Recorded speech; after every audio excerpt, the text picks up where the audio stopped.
Your name and where you calling from? Yeah, my name is Salam, Madam Salam. I didn't get your name, please. So my name is Malam Salam. I'm calling from Alagbado. Okay, Can you hear Malam me? Salam from Alagbado. Yes, crystal clear. Yeah, fine. You see, okay, under this president, under this president, we'll never get a free and fair election. Oh. Can you hear me? I'm with you. You understand? And you see, judiciary has made a lot of damage for us. Look at it now. The last verdict on Supreme Court verdict on this presidential election. They now say that this 𝗵𝐹 and RF whatever is not constitutional. It's not, there is no law like it. So in this case, you saw what happened in Kogi, where there is, from nowhere before election result is very written already. You saw what happened in Imo State. So this is how every election will be. You get me? So honestly, it's very unfortunate that we are going back to that era of writing result in government house. Very unfortunate, honestly. Okay, thank you very much. Thank you, Malam Salam from Alagbado. Thank you for joining the conversation. 0913-600-0410. Well, remember yesterday, I made an announcement in respect to some changes on some of our shows. By tomorrow 1 o'clock, Said Fuad and I would come in to debut one of the very thought of and researched conversation that would set to add to our line of programs. That is midweek politics from 1 to 3 p.m. every Wednesday. You have to join Said Fuad and I as we take you through the world of politics in its raw and very detailed form. In case you get to listen to Political Roundtable on Sunday 6 to 8 p.m. So we're bringing it into the middle of the week also. So we mean it's going to be a good time on radio. We're going to have conversation around everything, basically everything you need to know. So tomorrow by 4, you won't get to hear my voice on this show. You get to hear Sage Babalola's voice. She will take over Wednesday edition of the Situation Room while I switch over to midweek politics. And that's just the new twist to the show. But from Mondays, Tuesdays, Thursdays, and Fridays, I would always be here, to take you along this journey. Well, let me read some messages. 0913-600-0410. Okay, this is a lengthy one. My name is Festus from Ikorodu. Your guest had spoken well, but the thing is, the next election in Edo State and Ondo State would also be like the one we had in Nigeria. Okay, the people of the state will have to decide if they want INEC to announce their winners or they want to pick their own winners. So the primaries must be conducted properly so that there won't be need for technical decisions at the court. I wish the people of Edo well. Your guest spoke well. Thank you very much. Festus from Ikorodu. Another message coming through. My name. Okay, yeah, I understand what you're trying to say. It's quite pathetic. She's supposed to be the youngest member of the cabinet. Now this is a setback for the youth and the women in governance. I hope she gets vindicated and restored. I like her personality. Okay, Lillian, thank you very much. I guess you're talking about the suspended minister of disaster, humanitarian affairs and disaster and poverty alleviation rather. Well, interesting times. Unfortunately, the two ministers that have held that office are both been summoned or invited by the anti-graft agency, the EFCC. I mean, it's a very unique ministry. And what I mean is this: one of the issues that this government had faced, even the previous government from 2015 till now, is how bad the economy had become. So the Nigerians have gotten really bad policies, basically, or let me say implementation of some of these policies. And if you look at the poverty rate, if you look at the unemployment rate, if you look at some of the indices that we have, is obviously not looking good. So you have a ministry that is saddled the responsibility of alleviating poverty. I mean, you look at some of the NSIPs that we have in this country, you look at the conditional cash transfer, the homegrown school feeding program, the anchor borrower scheme, some of these NSIPs, you look at the implementation of them. we have a government or we have a country where we're not particularly good or excellent when it comes to data capturing. So you ask yourself, how many aged people do we have in this country? How many physically challenged people do we have in this country?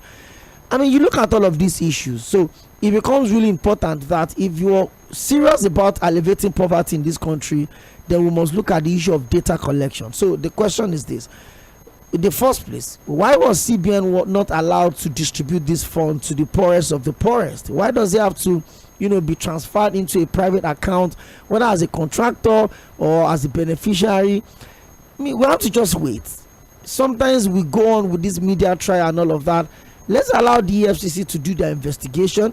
Let us allow to release the result of the investigation. I know there are doubts, of course. A lot of Nigerians are beginning to say, oh, is it going to be business as usual? Is it going to be the way the other investigation had always gone? But I'm sure you know that we've been in this space before, where there are allegations, of gross misconduct, misappropriation against serving ministers, and decisions were not taken by Mr. President.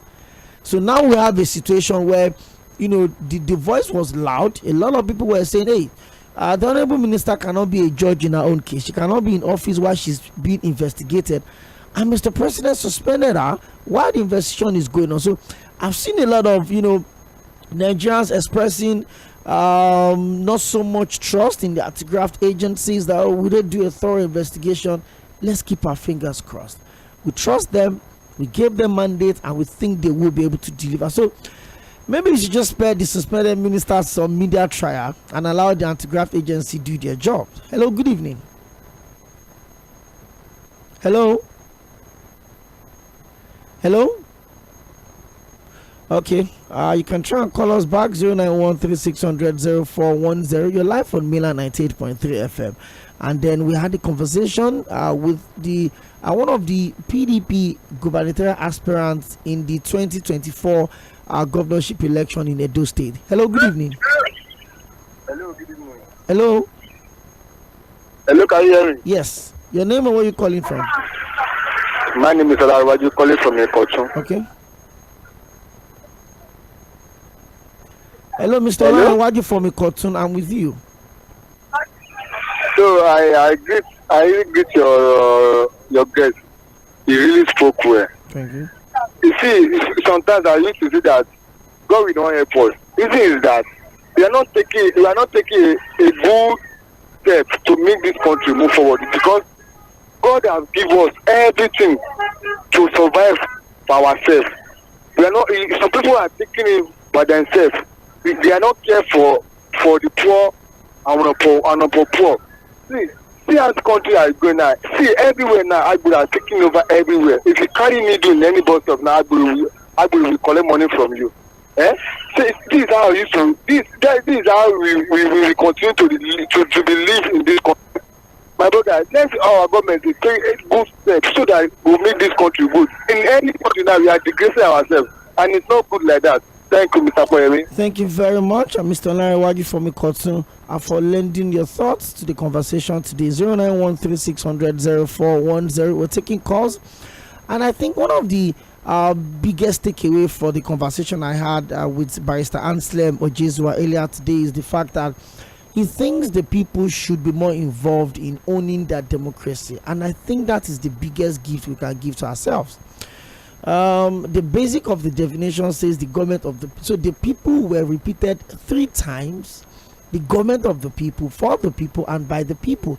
So you look at the population of our politicians, you say, oh, these people are political elites. They are not even up to 1% of the entire population.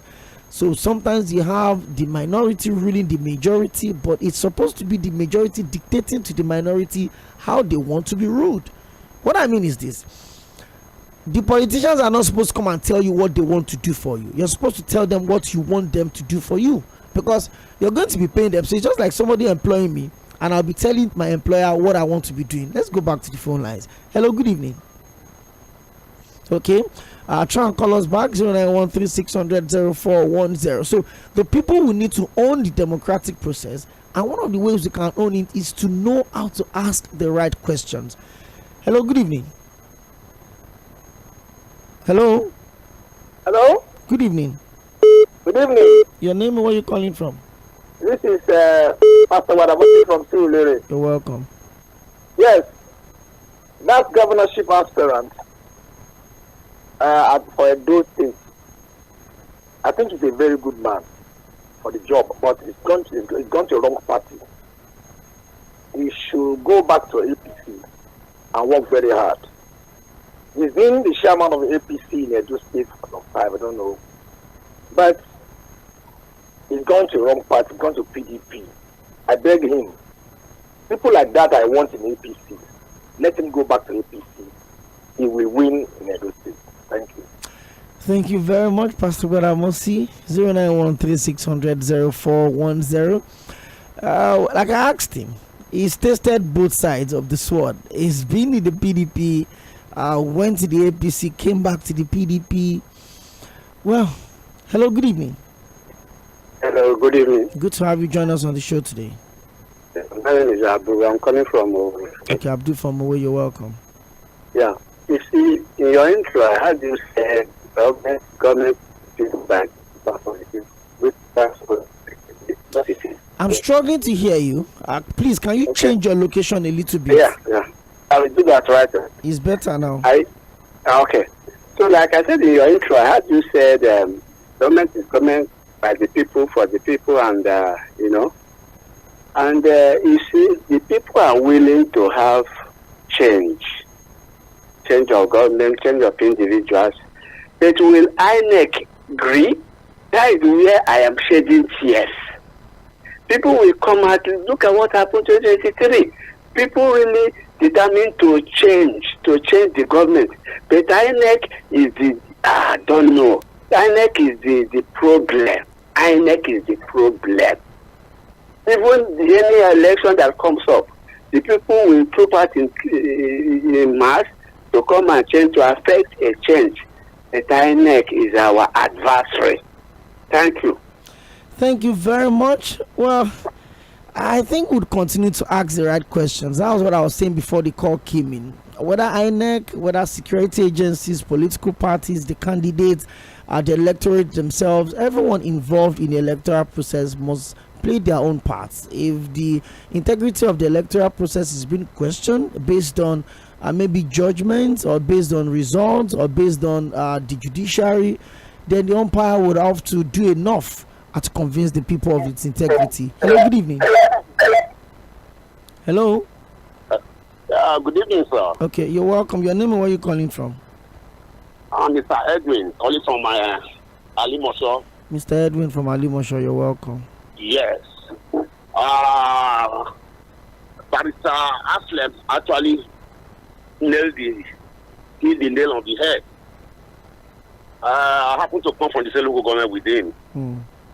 Actually, what we want in this election that is coming in November, we want it to be free and fair. We want INEC to do their very best so that the election can be free and fair.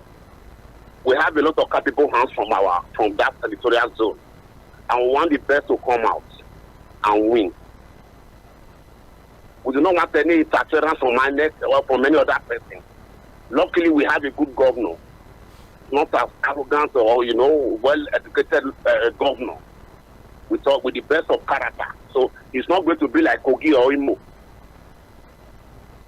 So I want INEC to do a thorough election so that whoever wins will accept him wholeheartedly. That is my stake. Thank you very much. Well, Thank you very much, Mr. Edwin. I don't know, maybe that's a subtle shade on Kogi and Imo, but it's okay. I mean, the electoral process would always come up with its own unique energy, and I'm hoping that as we build up to the off-circuit elections in those two states, like we covered that of Imo, Kogi, and Bayelsa in November last year, we would continue to set the conversation open, reach out to aspirants as much as we can, in those states, to come talk to the people on what they find pressing the most in their state and how they intend to, address some of these issues, so that we'll have a different conversation around politics. It's not going to be business as usual. We've seen the fallout of the last general election, the level of awareness of the people, the level of involvement of the people it would only get bigger and better. People would constantly ask or demand from every form of accountability that they feel the public office holders owe them, and truly they do. Because I mean, all of the life of luxury that some of these political office holders are enjoying are done at the taxpayers' expense. So you ask, if I pay my tax, I want to have proper infrastructures, I want to have a decent access to medical facilities, whether at the primary health care level or at the secondary level. You want to have, you know, a functional educational system in the country where you don't need to go to use 6 weeks to collect a certificate for a 6-year course. You don't get a mass comm degree from an agricultural approved university. There's so much issues that our election will help us address, and it begins from we getting it right, choosing well, being deliberate with our intentions of fixing this country, and not making choices based on our sentiments. Well, my name is Opeyemi Akinyode. Don't forget, tomorrow by 1 o'clock, we're going to be introducing a new program to you. Side Forward and I would come through with midweek politics. Well, by 4 o'clock, Sage Babalola will be here to take you through the situation room, and then we just go on like that. Don't forget to always keep your dial locked on Mainland 98.3 FM. Follow us on our social media platforms on X, formerly Twitter, Mainland 983, on YouTube and Instagram, Mainland 98.3, and on Facebook, facebook.com. Bulletin comes through by 7 o'clock.